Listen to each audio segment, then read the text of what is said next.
পরের বর্ণটা আমরা লিখবো হচ্ছে প। সবাই লেখা স্টপ করো, আগে দেখো প বর্ণটা লিখতে প্রথমে এটাকে এইভাবে করে, তারপর এটা উপর থেকে এইভাবে নামিয়ে দেবে, এইভাবে করে।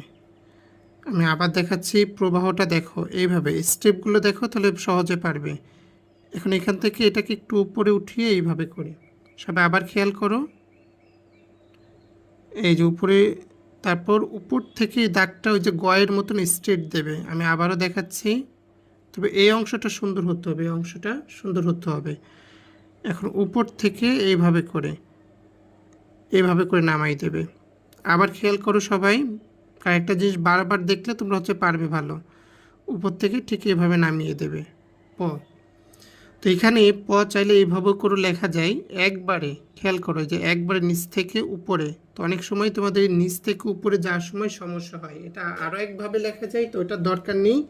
তোমাদেরকে আমি আরেকবার দেখাচ্ছি, তোমরা এইভাবেই করেই লিখবে, অর্থাৎ প্রথম প্রবাহে যেভাবে দেখিয়েছি এটা, এই যে উপর থেকে এই যে এইভাবে দেওয়ার পর দেখো এখানে একটু বাড়তি অংশ, আবার অতিরিক্ত বাড়তি অংশ করবে না।